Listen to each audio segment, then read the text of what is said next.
ஸ்ரீமத் வேங்கட சுபானந்த சுவாமிகள் தான் உள்ள இருக்கிற ஐயாவுடைய பேர். யாரும் அப்படி சொல்ல மாட்டாங்க, தாத்தா சுவாமிகள் தான் சொல்லுவாங்க.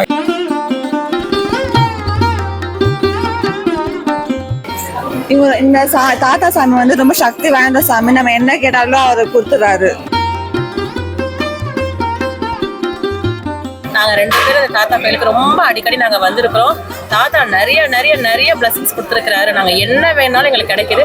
எலுமிச்சை பழம் சொல்றாங்கல்ல, அது நோய் நொடிலாம் இருக்கிறவங்க சாப்பிட்டா நோய் சரியாயிடுது. நம்ம என்ன நினைச்சு இங்க வரோமோ கண்டிப்பா அது நிறைவேறுது நம்மளுக்கு. ஐயா வந்து எனக்கு ஃபர்ஸ்ட் நாளே அவர் பார்க்கும்போது அலை வந்துருச்சு. எனக்கு ரொம்ப கஷ்டத்துல தான், நான் மனம் ரொம்ப உழைச்சல்ல தான் நான் இங்கே வந்தேன். பார்த்தா இங்கே வந்து நாள் படையில் அந்த மன உழைச்சலே எனக்கு போயிடுச்சு. நிறைய பேருக்கு நல்லது நடக்குது இங்கே வந்து. ஒருவேளை உணவு தான் கொடுக்குறோம், கொடுக்கறத நம்ம கரெக்டாக கொடுக்கணுன்றதுனால மக்களுக்கு இந்த சாம்பார் ரசம் அந்த மாதிரி தான் இங்கே வடை பாயசத்தோடு தான் இங்கே கொடுக்குறோம். அது மக்களுடைய காணிக்கை தான் மக்களுக்கே போய் சேருது. சென்னையில் சுமார் 150 ஆண்டுகளுக்கு முன்பு வாழ்ந்த சித்தர்களில் மிகச் சிறப்பான இடத்தை தாத்தா அவர்கள் பெற்றிருக்கிறார் என்றால் தகுதியானவராக இந்த மண்ணிலே தலைநகரிலே அவர் புதையுண்டிருக்கிறார். அவர் இந்த மண்ணிலே சீவசமாதி அடைந்தது அவருக்கான நோக்கமல்ல, மக்களுக்கான இறைபணியை செய்வதற்காக என்பதை பறைசாற்றுகிற விதத்தில் இந்த திருத்தலம் அமைந்திருக்கிறது. எனக்கு தாத்தா செய்வார் நம்பி வந்தீங்களா? சத்தியமா செய்வாரு. என் பொண்ணு குழந்தை வேணும் அப்படின்னு தாத்தா வேணும்னா இதோ எங்க பாப்பா அந்த பிறந்திருக்கிறா, அதை பாருங்க, இதான் எங்க பாப்பா. அப்போ எங்களுக்கு நம்பிக்கை இருக்கு, எங்களுக்கு ஒரு குழந்தை கண்டிப்பா தாத்தா கொடுப்பார். நாங்க நம்புறோம், 100% நம்புறோம்.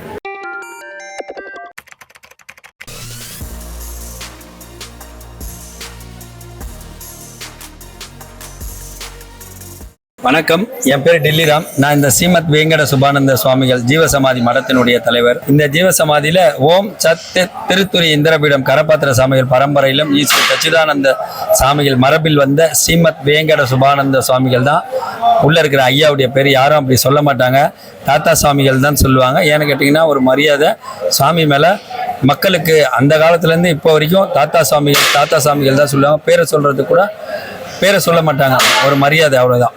இங்கே வந்து எல்லாமே வந்து வழிபாடு தான், பிரார்த்தனைகள் தான், பரிகாரம் எதுவும் இல்லை. இங்கே வரணும்னா நீங்கள் எதனா சாமிக்கு எதனா கொடுக்கணுன்னா ஒன்றே இல்லை. சாமிகளுக்கு நீங்கள் வந்து உள்ளே உருகி வேண்டுங்க. இங்கே வந்து நிற்கும் போதே சாமிகளுக்கு தெரியும் நீங்கள் ஏன் வந்திருக்கிறீங்க, எதுக்கு வந்திருக்கிறீங்கன்னு தெரியும். கண்டிப்பாக இங்கே மதியத்தில் ஒரு மக்களே தருகிற காணிக்கையில் இங்கே ஒரு அன்னதானம் நடக்கும், உணவு விருந்து நடக்கும். அதில் கண்டிப்பாக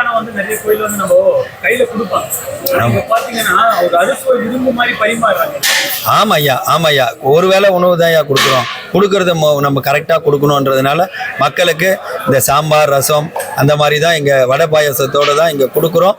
அது மக்களுடைய காணிக்கை தான் மக்களுக்கே போய் சேருது. ஆமாய்யா, வருஷம் 365 நாளும் இது நடக்குது ஐயா. 400 பேர் சாப்பிடுவாங்க ஐயா, தினசரி 400 பேர் சாப்பிடுவாங்க ஐயா. இப்போ தினைக்கும் சாப்பிடுவாங்க. அதே மாதிரி இங்கே மகத்துவமானது அந்த திருநீரும் இங்கே கொடுக்கக்கூடிய அந்த எலுமிச்சை கனியும் தான். மறக்காமல் வாங்கிக்கோங்க. எந்த கோயிலையும் உப்பு தரமாட்டாங்க, நீங்கள் தான் கோயிலுக்கு உப்பு வாங்கி தருவீங்க. இந்த கோயிலில் ஒண்டி உப்பு பிரசாதமாக தருவாங்க. நிறைய பிரபலம் வராங்க, நிறைய அரசியல்வாதி வராங்க சார். பிரபலம்னா பொன்னம்பலம் வந்திருக்கிறாரு, நடிகர் லாரன்ஸ் வந்திருக்கிறாரு, இப்போ மிக்சி சிவா வந்திருக்கிறார், வைபவ் வந்திருக்கிறாரு. லேடிஸில் வந்து மோனிகா, அவங்க பாலு மகேந்திரா ஒய்ஃப் மோனிகா வந்திருக்கிறாங்க. ராமராஜ் சாருடைய ஒய்ஃபு நளினி வந்திருக்கிறாங்க. நிறைய பிரபலங்கள்லாம் வந்திருக்கிறாங்க. நான் இங்கே ஒரு 7 வீக்ஸாக வரேன். நான் இங்கே வேணுனது எல்லாமே நடந்திருக்கு. நம்ம என்ன நினச்சி இங்கே வரோமோ கண்டிப்பாக அது நிறைவேறுது நம்மளுக்கு. அதே மாதிரி நம்ம அன்னதானம் பண்ணலாம். அந்த மாதிரி நம்ம ஏதாவது ஒன்று நினச்சின்னா நம்ம அதை நிறைவேச்சுன்னா நம்ம அன்னதானம் பண்ணலாம். அந்த மாதிரி பண்ணலாம். இங்கே எல்லாமே நல்லா பண்ணிட்டு இருக்காங்க. பூஜைங்க எல்லாமே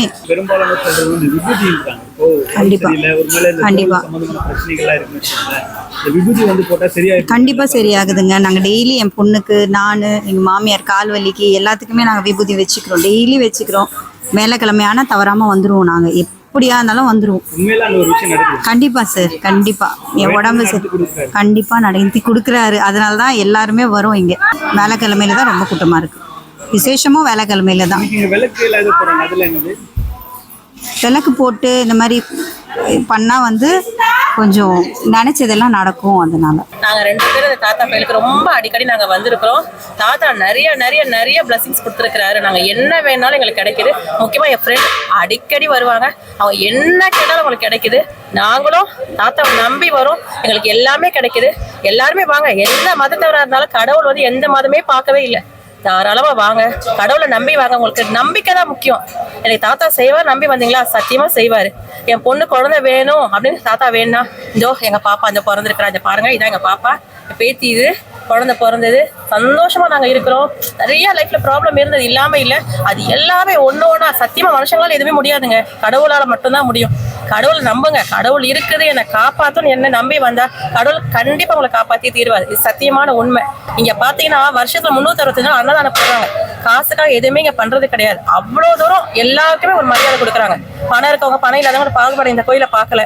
ரொம்ப எல்லாருக்குமே நல்லா ஹானராக நடந்துக்கிறாங்க. கண்டிப்பா நம்பி வாங்க. தாத்தா வந்து நிறைய அற்புதங்கள் பண்ணிட்டு இருக்காரு. எங்களோடக்கு வந்து பார்த்தீங்கன்னா நாங்கள் குழந்தைக்காக தான் வந்துட்டு இருக்கோம். ஸோ ஒவ்வொரு வாரம் இது வந்து ஃபர்ஸ்ட் 5 வாரம் வந்துட்டு இருந்தேன். அப்போவே நிறைய விஷயங்கள் எனக்கு நடந்தது.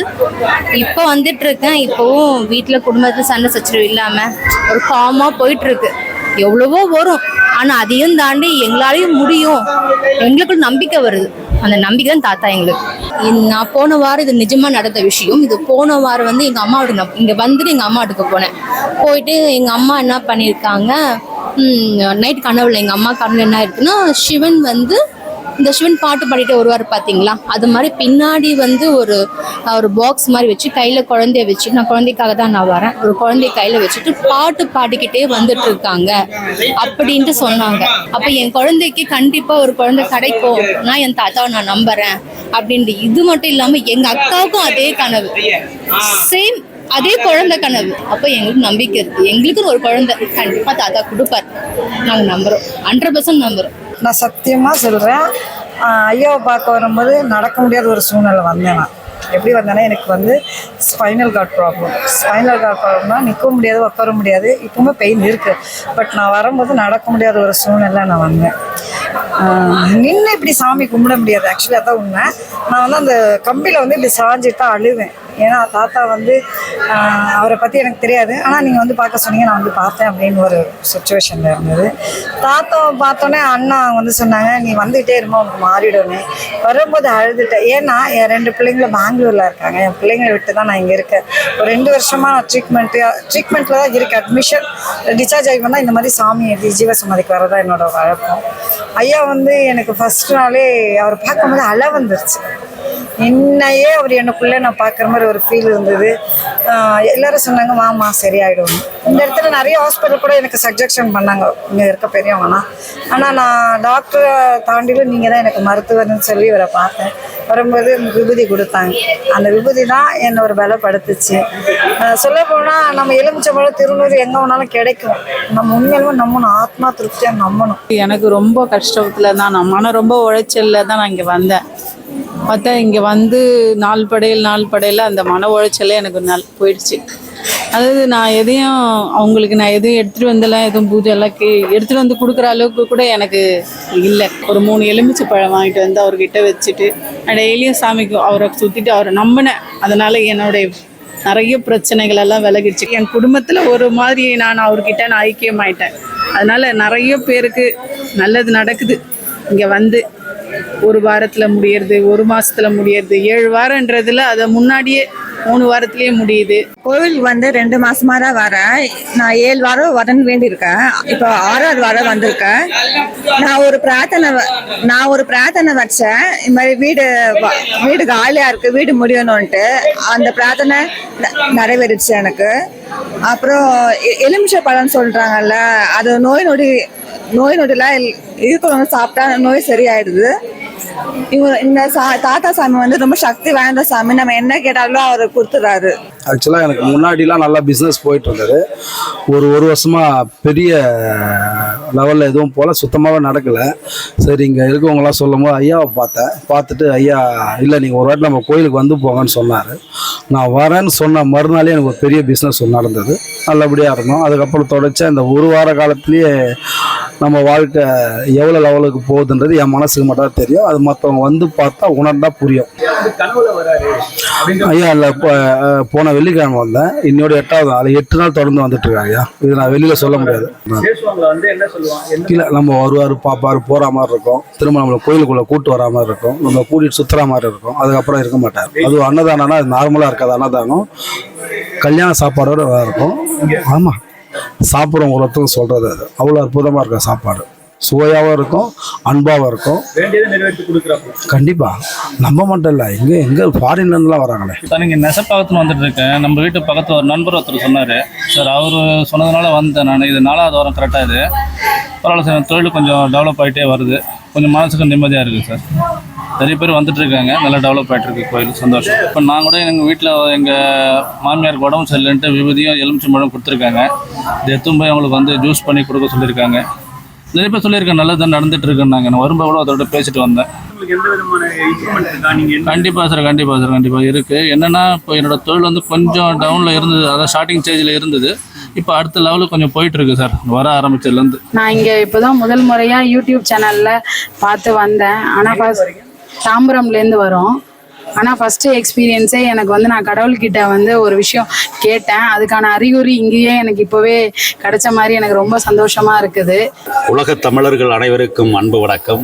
சித்தர்களை தேடி ஒரு சிறந்தாழ்ந்த வணக்கத்தை தெரிவிப்பதற்காக தமிழ்நாட்டில் இருக்கிற அனைத்து சித்தர்களுடைய சீவ சமாதிகள் எப்படி இருக்கிறது, எந்த நிலைப்பாட்டில் அந்த மகா வித்வான்களை இந்த மனிதர்கள் நம்புகிறார்கள் என்றெல்லாம் ஆய்வு செய்வதற்காக பல்வேறு காலகட்டங்களில் நாம் பயணித்தாலும் கூட புதுக்கோட்டை மாவட்டம் திருமயம் வட்டம் அரிமளம் என்கிற ஒரு நகரத்தார் கிராமத்தில் கோடகநல்லூர் சுந்தர சுவாமிகள் என்கிற மாபெரும் சித்தர் அங்கே சீவ சமாதி அடைந்திருக்கிறார்கள். அவர் வாழ்ந்த 1871ஆம் ஆண்டுகளில் ஒரே நேரத்தில் 63 சிவன் திருத்தலங்களுக்கு குடமுழுக்கு விழா நடத்திய பெருமையை பெற்றவர். அவர் செய்த தியாகம்தான் பெரிதாக இருக்கும் என்று கருதிதான் நான் நினைத்திருந்தேன். ஆனால் சென்னையில், குறிப்பாக வடசென்னை பகுதியில் ஒரு மாபெரும் சித்தர், மக்கள் தொண்டாற்றியவர், இந்த மண்ணிற்காக விதையாகி போனவர், கிட்டத்தட்ட ஒரு 100 ஆண்டுகளுக்கு மேலாக வாழ்ந்த ஒரு புண்ணிய மனிதர் இந்த மண்ணிலும் அவர் புதையுண்டு இருக்கிறார், மண்ணிற்குள் வாழ்ந்து கொண்டிருக்கிறார் என்ற செய்தி மக்கள் பேசுகிற போது மனம் வெதும்புகிறது. கத்திரிக்காயை திங்கலாம், காஞ்சராங்காயை தின்றுவிடக்கூடாது என்பதை கண்டுபிடிப்பதற்காகவே நூற்றுக்கணக்கான சித்தர்கள் வாழ்ந்திருக்கிறார்கள், மலைந்திருக்கிறார்கள். கத்திரிக்காயை அதிக அளவு தின்றால் உடல் அரிக்கும் என்பதை உணர்ந்த சித்தர்கள், காஞ்சராங்காயை தின்றால் உடனே உயிர் போகும் என்று அறிந்த சித்தர்கள், இந்த மண்ணிலே நம்ம எல்லாம் வாழ வைத்துக் கொண்டிருக்கிற மகா வித்துவான்கள். அவர்களுடைய மரபுகளில் நாம் எதையும் கடந்து போய்விட முடியாது.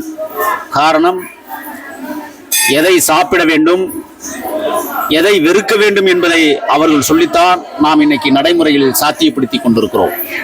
அந்த வகையில் ஸ்ரீமத் வேங்கட சுபானந்தா சுவாமிகள்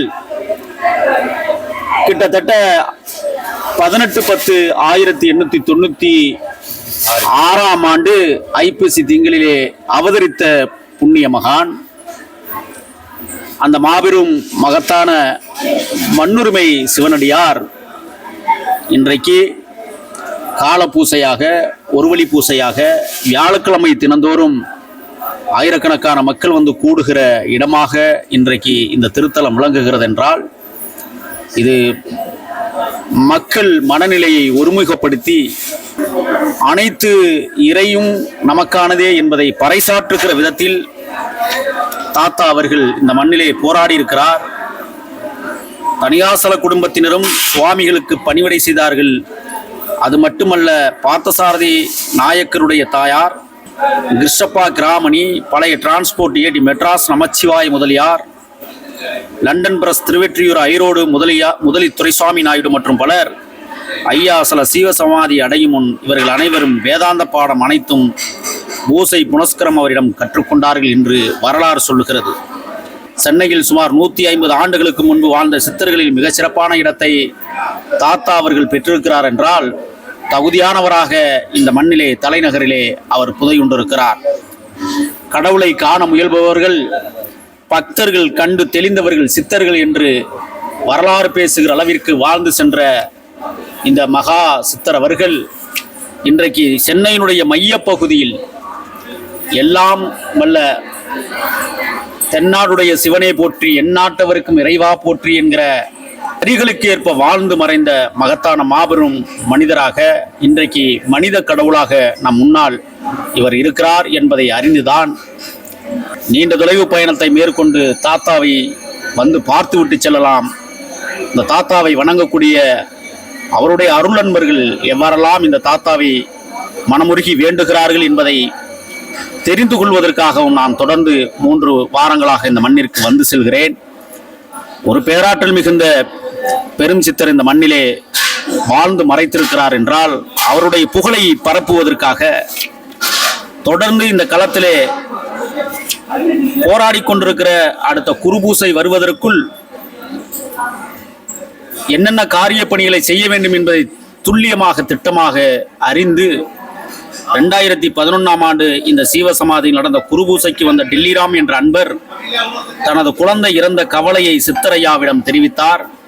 அடுத்த குருபூசை வருவதற்குள் டில்லிராமுக்கு குழந்தை பிறந்ததாக வரலாறு ஆய்வுகள் இன்றைக்கு பரிணமித்து நம்மளுக்கு வழங்கியிருக்கிறது என்றால் தாத்தாவுடைய அருளாசிகள் இந்த மண்ணில் தலைத்தோங்க வேண்டும். அவர் இந்த மண்ணிலே சீவசமாதி அடைந்தது அவருக்கான நோக்கமல்ல, மக்களுக்கான இறைபணியை செய்வதற்காக என்பதை பறைசாற்றுகிற விதத்தில் இந்த திருத்தலம் அமைந்திருக்கிறது. இங்கே வருகிற பக்தர்கள் அனைவரும் மனநிம்மதியோடு செல்வதாக கூறுவதை மனமகிழ்ச்சியோடு நாமும் ஏற்றுக்கொள்ளுகிற இடத்தில் இருக்கிறோம். ஐயாவினுடைய புகழை பரப்புவதற்கு தொடர்ந்து அவருடைய அன்பர்கள் டில்லிராம் போன்ற தோழர்கள் எல்லாம் தொடர்ந்து இந்த மண்ணிலே பயணித்துக் கொண்டிருக்கிறார்கள்.